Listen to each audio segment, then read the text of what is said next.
The notification light on Hana's blinked 3 times. She was sitting alone in the academy cafeteria, eating her last meal as a student. Tomorrow, she would be a real soldier. Tomorrow, her life would begin. She opened the message with trembling fingers. The words on the screen made no sense. She read them again, then again. Her rice fell from her chopsticks and landed on the table. She did not notice. Assignment, 13th Tactical Response Unit. Station Omega 7. Report in 48 hours. The 13th Tactical Response Unit. Everyone in the fleet knew that name. They called it the Monster Division. Hana was 22 years old. She stood 5 feet and 2 inches tall. She weighed 110 pounds after a big meal. She had graduated third from the bottom of her class at Saul Academy. Her combat scores were embarrassing. Her zero-gravity test results were worse. The only reason she passed at all was because she scored perfectly in communications and technical systems. The Monster Division was where they sent the giants, the killers, the soldiers who had been modified with metal bones and synthetic muscles, the warriors who laughed at death and ate fear for breakfast. Their recruitment standards were legendary. Only the top 1% of the top 1% could even apply. Hana was not in the top 1% of anything, except perhaps being small and quiet. This was a mistake. This had to be a mistake. She submitted a correction request through the Central Processing Network. The system rejected it within seconds. She submitted another. Rejected. She submitted 15 more over the next 6 hours, writing longer explanations each time, attaching her test scores, her physical evaluations, her instructor comments that said things like shows promise in support roles and not suited for deployment. All rejected. The system insisted she belonged in the Monster Division. Hana did not sleep that night. She packed her small bag, said goodbye to her roommate, and boarded the transport shuttle with a feeling of doom sitting heavy in her stomach. The journey to Station Omega 7 took 11 hours. Hana spent most of it staring out the window at the stars, wondering if she would ever see them again. The Monster Division had a casualty rate of 34%. 1 in 3 soldiers assigned there did not come home. For someone like her, the odds were probably worse. The station appeared in the viewport like a metal spider hanging in the darkness of space. It was old and ugly and covered in weapons. Hana grabbed her bag and walked toward her new life on shaking legs. The docking bay was cold. Everything on military stations was cold. Hana stood alone for several minutes, clutching her assignment papers, until a voice spoke behind her. "You are Hana." She turned and looked up, then she looked up some more. The man standing before her was the largest human being she had ever seen. He stood nearly 7 feet tall, with shoulders wide enough to block a doorway. His arms were not made of flesh. They were dark metal, covered in scratches and dents, with joints that hummed softly when he moved. His face was a map of old scars. His eyes were tired and kind. "Yes," Hana managed to say. "I am Hana, communications specialist." "I am Ho," the giant said. "I am here to take you to the captain." He turned and walked away. Hana had to jog to keep up with his massive strides.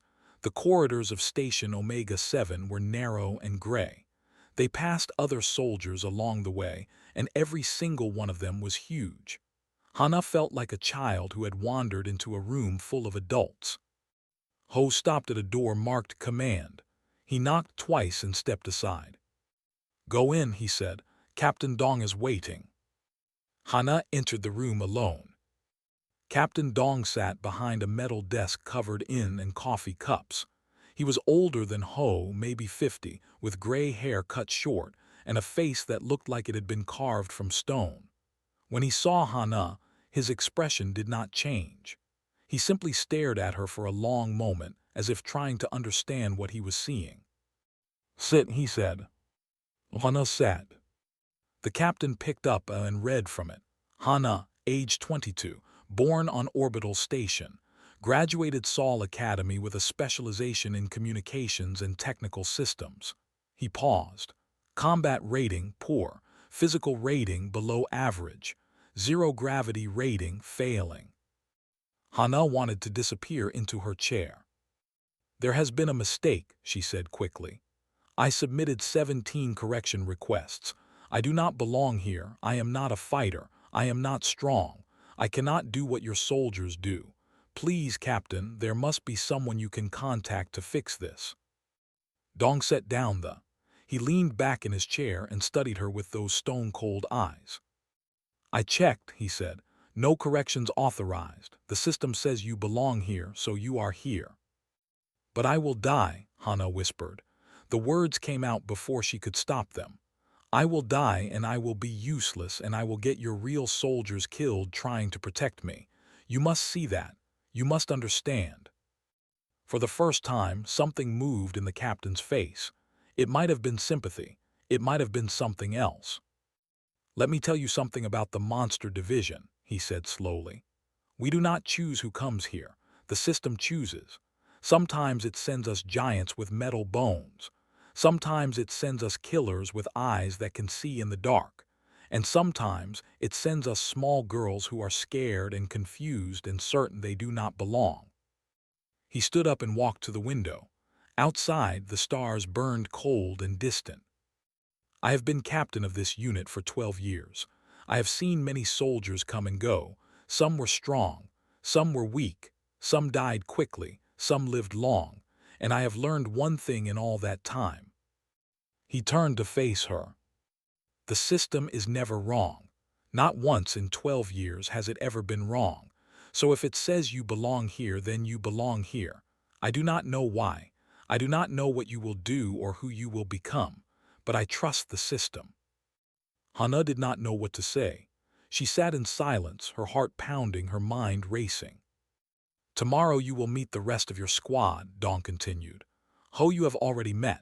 There is also who can see things no normal human can see. And Boram, who has killed more enemies with her bare hands than most soldiers have killed with weapons. They will be your family now. They will protect you. And maybe, someday, you will protect them.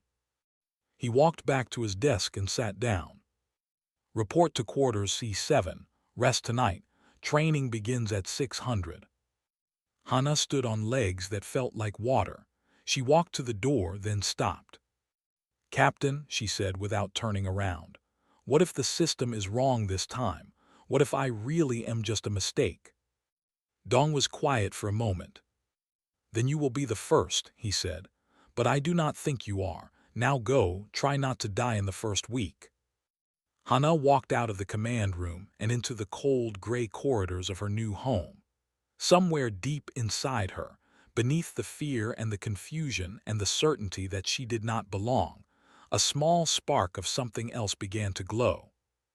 It was not hope, not yet, but it was close. She found her quarters and lay down on the narrow bed, staring at the metal ceiling, listening to the hum of the station around her.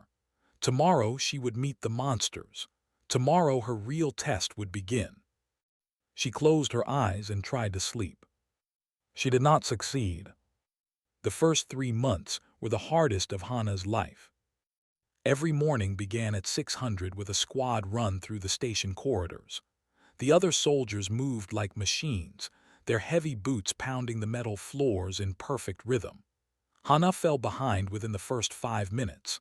By the end of the run, she was always alone, gasping for air, her legs burning, her lungs screaming for rest. Ho would sometimes wait for her at the finish line. He never said anything.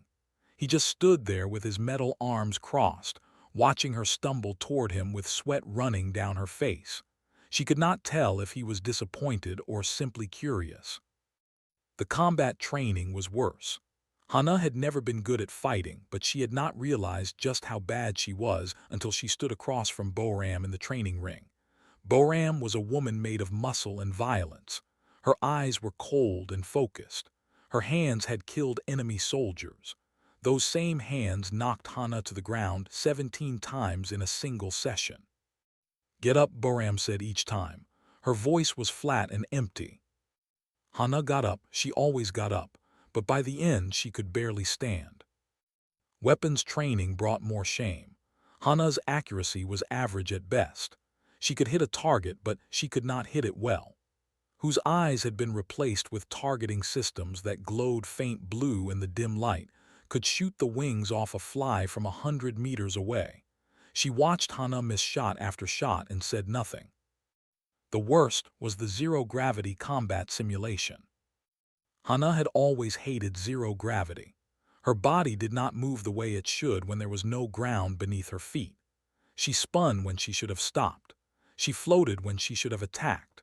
During the simulation, she crashed into walls, lost her weapon, and had to be rescued by Ho, who grabbed her with one metal hand and pulled her to safety like she was a lost piece of luggage. "That was bad," he said afterward. It was the most words he had spoken to her in 3 weeks. Hana knew she was the weakest link.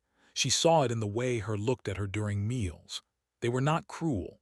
They did not mock her or insult her, but they did not understand her either. They spoke of battles she had never fought, of enemies she had never faced, of horrors she could not imagine. When they laughed together in the common room, Hana sat in the corner and pretended to read her. She thought about requesting a transfer every single day. She wrote the request letters in her head, explaining why she did not belong, why she was wasting everyone's time, why the system had finally made its first mistake. But she never sent them. Something kept her there. She did not know what. It was during her 2nd month that Hana started to notice things. She noticed that Ho's metal arms needed maintenance every 6 days. The joints would start to grind slightly, and his movements would become less smooth. He never complained about it. He never asked for help. He just worked through the pain until a technician could fit him into the schedule, which usually took another 3 or 4 days. Hana quietly accessed the maintenance system and adjusted his appointments. Now his arms were serviced every 5 days, right before the problem started. Ho never said anything about it. But the next time Hana fell behind during the morning run, he fell back too and matched her pace until the end. She noticed that got terrible headaches from her optical implants. The targeting systems processed too much information, and sometimes her brain could not keep up. She would sit in the dark corners of the station with her enhanced eyes closed, breathing slowly, waiting for the pain to pass.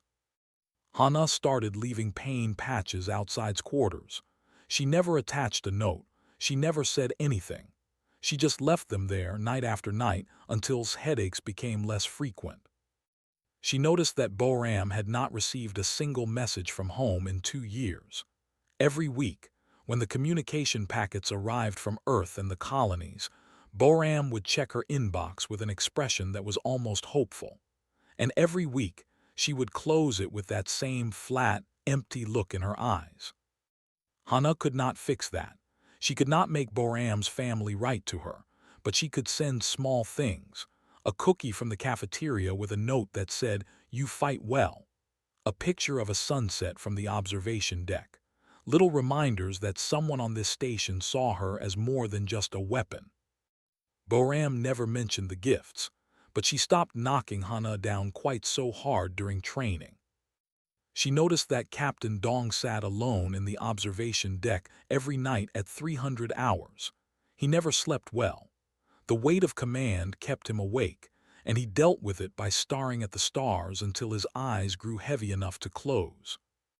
Hana started leaving coffee at his usual spot. Black, no sugar, the way she had seen him take it in the morning. She never stayed to watch him find it. She just left it there and went back to her quarters. One night she found a note waiting for her on her pillow. It said only 2 words, "Thank you." But Hana's real contribution came from her actual skills. She spent her free time studying the squad's communication systems. They were old and messy. Data packets got lost. Encryption slowed down response times. Tactical channels were cluttered with useless information that made it hard to hear the important commands during battle.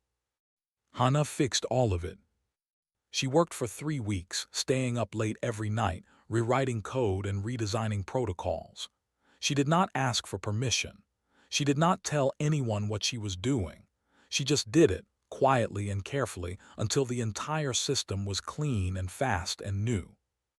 The test came during a hostage rescue mission on a mining colony that had been taken over by rebels. The squad deployed into chaos. Gunfire everywhere, explosions shaking the walls, screaming civilians running in all directions. But the communications were perfect. Every command arrived instantly. Every position update was accurate. Every warning came exactly when it was needed. The squad moved like a single organism, each member knowing exactly where the others were at every moment.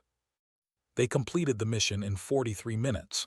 No casualties, no wounded, every hostage rescued alive. It was the fastest successful operation in the Monster Division's history.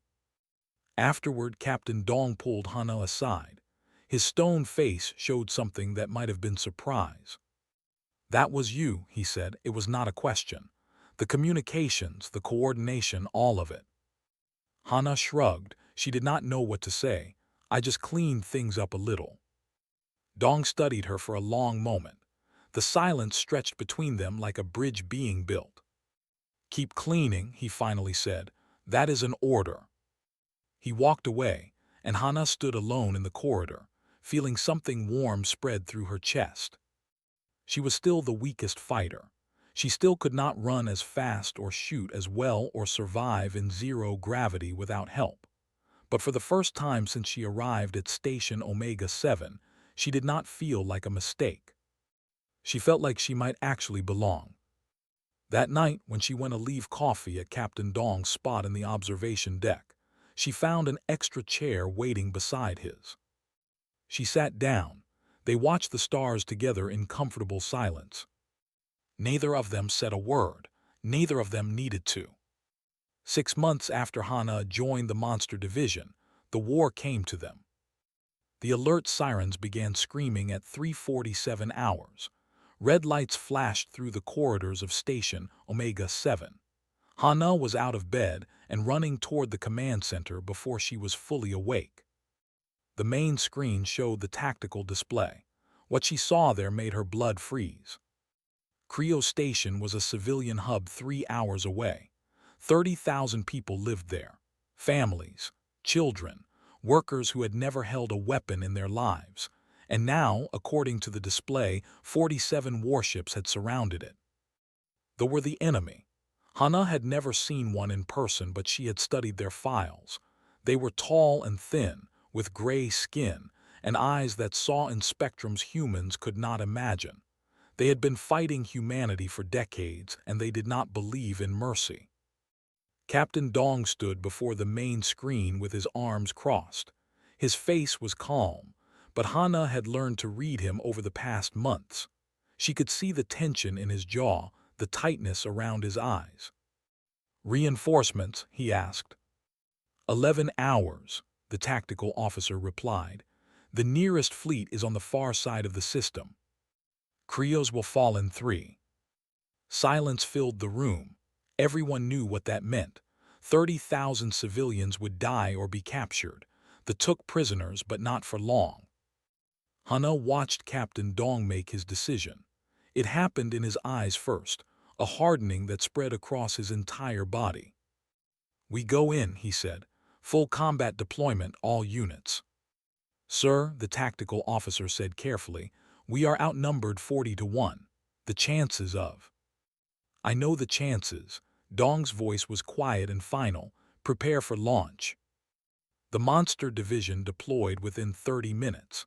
Hana was assigned to the command shuttle, a small armored ship that would stay behind the main assault while she coordinated the squad's movements. It was the safest position available, and everyone knew why she was there. She did not complain. She just sat at her console and prepared to do her job. The journey to Creo Station took 3 hours. 3 hours of silence and tension and the sound of soldiers checking their weapons. Hana watched Ho flex his metal fingers one by one.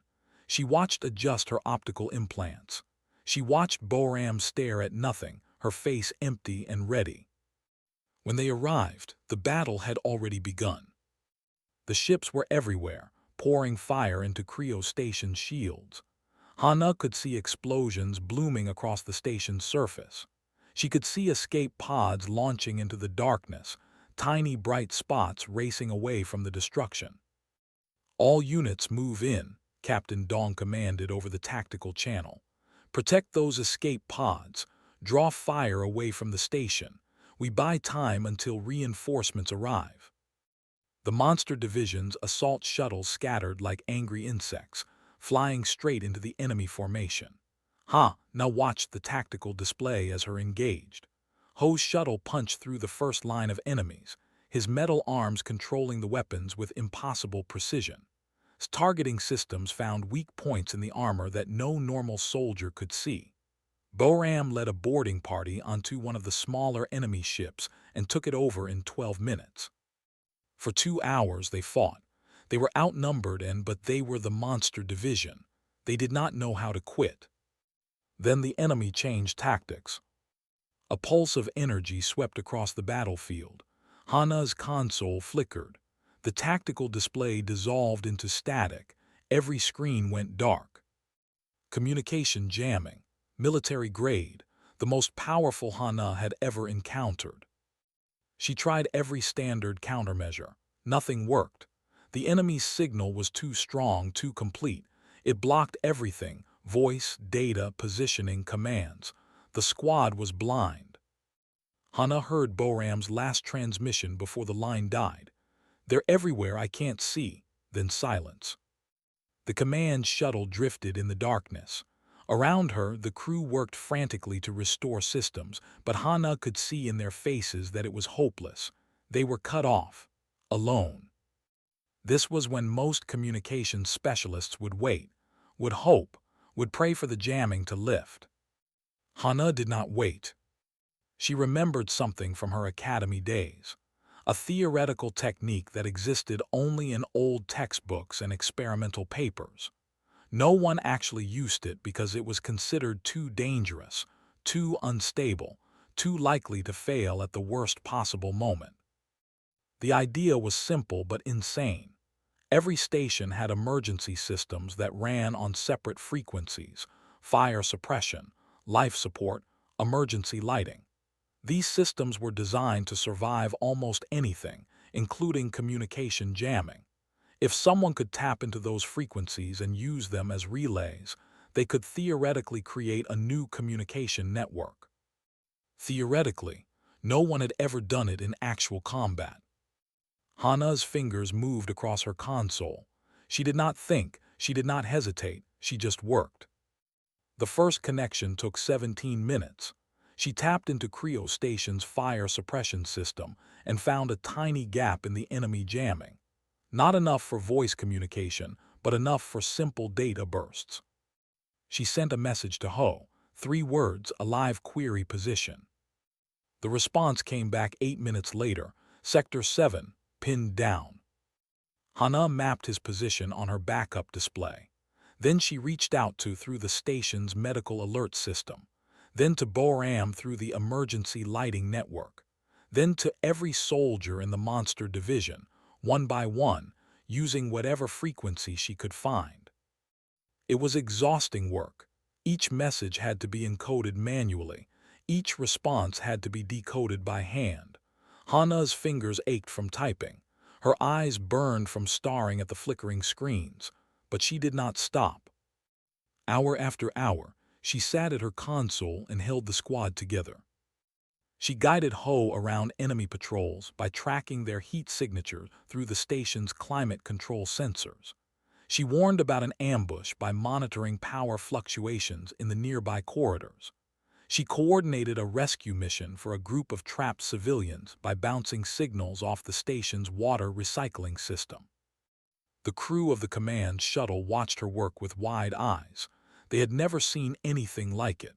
No one had ever seen anything like it. At hour 15, Hana's vision started to blur. At hour 17, her hands began to shake. At hour 19, blood seeped from her fingertips where the keyboard had worn through her skin. She did not stop. Captain Dong's voice finally broke through the static, clear for the first time in hours. Hana, status report. All units accounted for, she replied. Her voice was a dry whisper. Civilian evacuation at 73%. Enemy losses significant. Squad casualties. She checked her data one more time. 0. There was a long pause. 0, Dong repeated. 0, sir. Another pause. When the captain spoke again, his voice was strange, thick. Reinforcements arriving in 1 hour. Hold position. That is an order. Hana held position. She held the communication network together with nothing but willpower and bleeding fingers. She held the squad together when the enemy tried to scatter them. She held the line. When the fleet finally arrived, they found the monster division still fighting. They found the civilian population evacuated. They found 3 warships destroyed and an enemy commander captured alive. They found Hana unconscious at her station, her hands still resting on the controls, her blood staining the keyboard beneath them. Ho carried her to the medical bay. He did not say a word. He did not need to. The Battle of Creo Station was over. The legend of Hana was just beginning. Hana woke up 3 days later in a white medical bay. The lights were too bright. The sheets were too clean. Everything smelled like chemicals and healing. She tried to move her hands. They were wrapped in thick bandages that covered her fingers completely. The pain was distant, dulled by medication, but she could feel it waiting just beneath the surface. You are awake. Hana turned her head. Ho sat in a chair beside her bed. His massive frame looked strange in the small medical room, like a giant forced into a child's playhouse. His metal arms rested on his knees. How long? Hana asked. Her voice was rough. 3 days. The doctors said you almost died. They said your body was shutting down from exhaustion. They said another hour at that console would have killed you. Hana looked at the ceiling.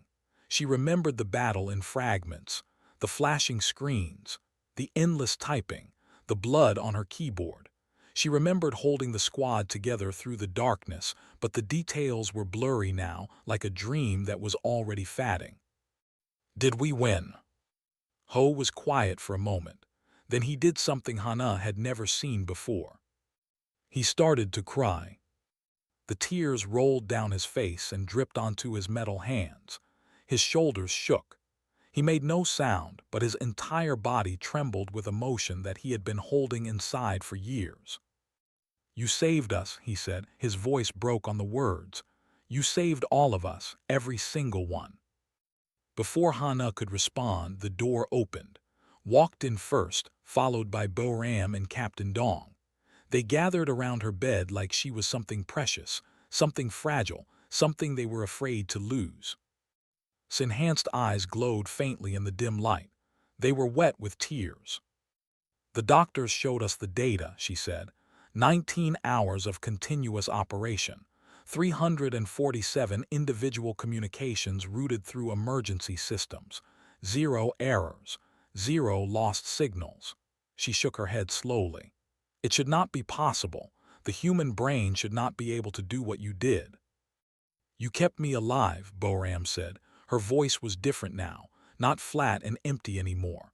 There was warmth in it and gratitude and something that sounded almost like love. That ambush in Sector 12, I would have walked right into it. You warned me with 2 minutes to spare. 2 minutes, Hana. That was the difference between life and death. Hana did not know what to say. She looked at each of them, these giants and warriors and killers who had become her family over the past 6 months. They looked back at her with expressions she had never seen before. They looked at her like she was one of them. No, they looked at her like she was more. Captain Dong stepped forward. His stone face had cracked. There was something soft beneath it, something human. The official report calls it the miracle of Creos, he said. Military command is studying your communication technique. They want to add it to the academy training program. He paused. They are calling it the Hana Protocol. Hana closed her eyes. The Hana Protocol, a technique named after her, a technique that would be taught to every communications specialist in the fleet for generations to come. She had come to the monster division as a mistake. Now she was becoming a legend. Recovery took 3 weeks. Hana's hands healed slowly, the damaged skin growing back layer by layer. The doctors said she would have scars for the rest of her life. She did not mind. The scars were proof that she had done something that mattered. When she returned to active duty, everything had changed. Captain Dong called her into his office on her first day back. He handed her a new insignia. Tactical Operations Coordinator, he said. I created the position specifically for you. Hana looked at the insignia. It showed a symbol she did not recognize, a circle surrounded by connecting lines, like a network spreading outward. The monster division fights, Dong continued. That is what we do. We are weapons. We are destruction. But you make sure we fight smart. You make sure we fight together. That is worth more than any weapon. Hana pinned the insignia to her uniform. She stood a little taller. Over the next 2 years, she became the heart of the unit. She designed new combat protocols that reduced casualties by 40%. She studied every battle, every failure, every close call, and she built systems that prevented them from happening again. Her algorithms predicted enemy movements with 87% accuracy. Her communication networks never failed. But her real work happened outside the battlefield. She became the person her came to when they were broken. Ho had nightmares. He dreamed about the soldiers he had killed, their faces, their screams, the sound their bodies made when his metal hands crushed them. He would wake up shaking and sit alone in the darkness, unable to sleep again. Hana started meeting him in the common room at 300 hours. They would sit together and play simple card games until the sun came up. She never asked about the nightmares. She never tried to fix him. She was just there, a small quiet presence in the darkness, reminding him that he was more than a killing machine. Slowly, the nightmares became less frequent. Was tired of her optical implants. She had been using them for 10 years, and she was exhausted by seeing the world as targeting data. Every person she looked at appeared with threat assessments and vulnerability points floating around their heads. She had forgotten what it was like to see the world as a normal human being. Hana helped her find a surgeon who could replace the military implants with civilian versions. The surgery was expensive, and the recovery was long, but Hana organized fundraisers and shifted duty schedules and made it happen. The first time opened her new eyes and saw the world without targeting data. She cried for an hour. Hana held her hand the entire time. Boram's mother finally wrote her a letter. After 2 years of silence, a message appeared in her inbox one morning. It was short and awkward and full of apologies. Boram did not know how to respond. She had been angry for so long that she had forgotten how to be anything else. Hana sat with her for 3 nights, helping her write and rewrite her response. They went through 17 drafts together, arguing about word choices and sentence structures, until finally Boram had something she was willing to send. The mother wrote back within a day. Then they wrote again and again and again. Within 6 months, they were talking every week. Boram never thanked Hana directly, but she started smiling more. She started laughing during meals. She started looking like a person instead of a weapon. The monster division changed. They still fought battles and killed enemies and did all the terrible things that war required. But they also started coming home, all of them, every time. Other units noticed. They started calling the 13th Tactical Response Unit by a new name, Hana's Monsters. Hana pretended to hate the nickname. She would roll her eyes and insist that she was just the communications specialist, that the real heroes were the soldiers who did the fighting. But secretly, she loved it. She loved being part of something. She loved being necessary. She loved the way her family looked at her when they came back from missions, alive and whole, knowing that she was the reason. 3 years after the Battle of Creo Station, Hana received a message from the Academy. They wanted her to come speak to the new cadets, to tell them about the Hana Protocol, about the Monster Division, about what it meant to be a soldier who cared. She accepted, standing in front of those young faces, looking at students who reminded her of herself, scared and small and certain they did not belong. Hana finally understood what Captain Dong had seen in her all those years ago. Strength was not always about muscles or weapons or the ability to kill. Sometimes strength was about noticing, about caring, about holding things together when everything was falling apart. Sometimes the smallest person in the room was the strongest one of all. The war ended on a Tuesday. Hana was 43 years old. She had been with the Monster Division for 21 years. She had served through 11 major campaigns, 47 significant battles, and more small operations than she could remember. She had never fired a weapon in combat. She had never killed an enemy soldier. But military historians would later say that she had saved more lives than any other person in the entire fleet. The peace treaty was signed on a diplomatic station orbiting Neptune. Hana watched the ceremony on a screen in the common room of Station Omega-7, surrounded by her family. Ho was old now. His metal arms had been upgraded 17 times over the years, but his face showed every one of his 62 years. He sat beside Hana with a cup of coffee in his hand, the same way he had sat beside her thousands of times before. Was there, too, her civilian eyes watching the screen with an expression of wonder. She had retired from combat 5 years ago and now worked as a trainer at the academy, teaching new soldiers how to shoot. She was very good at it. Boram had left the military entirely. She lived on Mars with her wife and 2 adopted children, but she had made the journey back to Omega-7 for this day. Some moments were too important to miss. Captain Dong stood at the back of the room. He was 71 now, long past retirement age, but he had refused to leave the Monster Division. They would have to carry him out, he always said, and nobody wanted to try. The diplomat and the human diplomat shook hands on the screen. Applause erupted across the system. The war was over.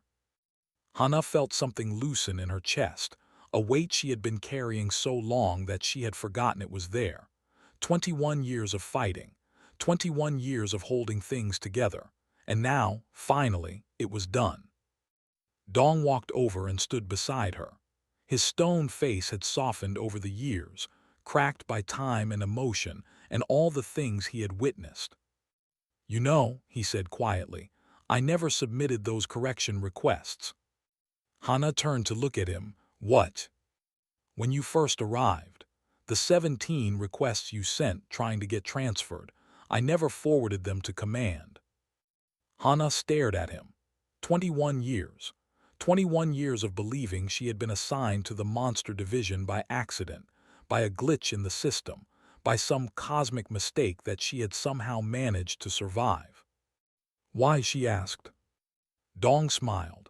It was a rare expression on his face, but it had become more common over the years. Hana liked to think she had something to do with that. "Because I looked at your file," he said. "Not your test scores. Those were terrible, but the notes from your instructors. They wrote that you were kind, that you noticed things others missed, that you cared too much." He turned to face her fully. "The Monster Division has enough killers," he said. "I thought maybe we needed someone who could keep us human." Hana did not know what to say. All those years of thinking she was a mistake, all those years of proving herself, of pushing through the doubt and the fear and the certainty that she did not belong. She was not a mistake. She had never been a mistake. She was exactly what the Monster Division needed. "Thank you," she said. The words were not enough, but they were all she had. Dong nodded. Then he reached into his pocket and pulled out an old, the same one he had been using since she first met him, scratched and dented and held together by stubbornness. "I have something else to tell you," he said. "I received orders from Fleet Command this morning."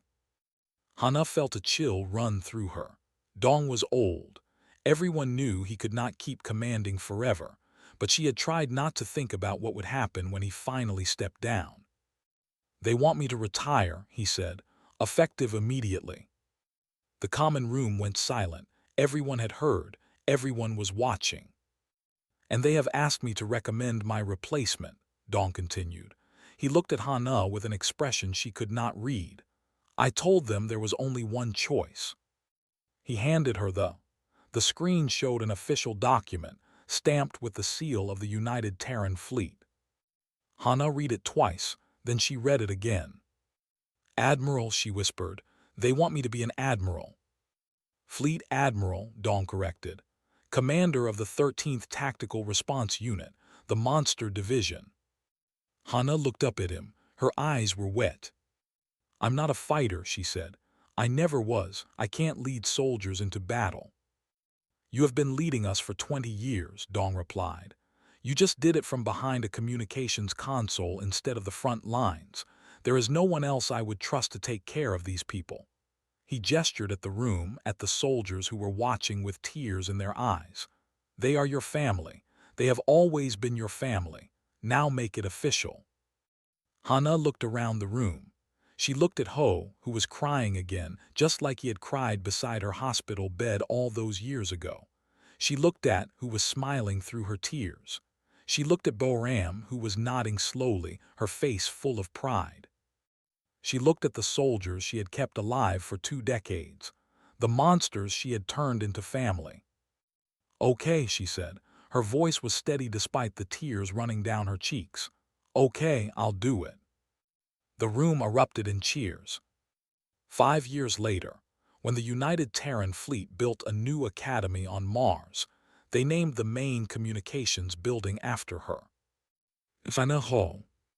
The dedication ceremony was attended by thousands of people, military officers, politicians, civilians, and former soldiers who had served under her command. Hana stood at the podium, looking out at the crowd, feeling small and overwhelmed and grateful all at once. Behind her, a large bronze plaque had been mounted on the wall. She had read the words so many times that she knew them by heart. Dedicated to Fleet Admiral Hana, the heart of the Monster Division, who taught humanity that the greatest strength is not the power to destroy, but the courage to care. She gave a short speech. She thanked her family, her squad, her captain.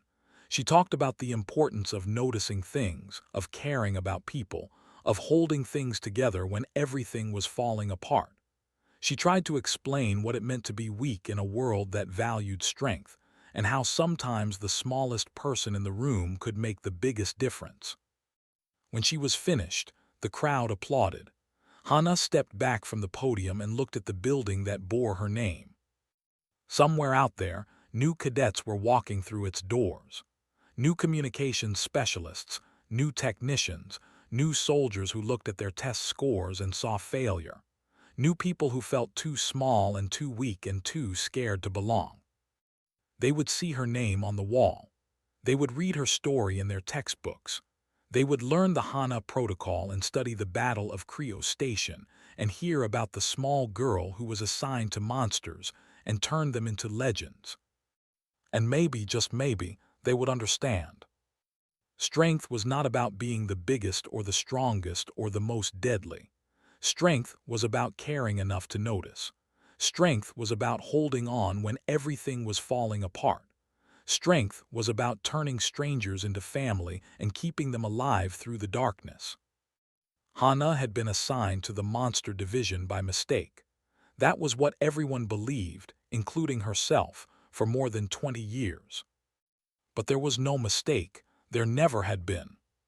She was exactly where she was meant to be. She was exactly who she was meant to become. The girl who was supposed to be nothing. The woman who became everything. The living legend. Hana smiled at the building one last time.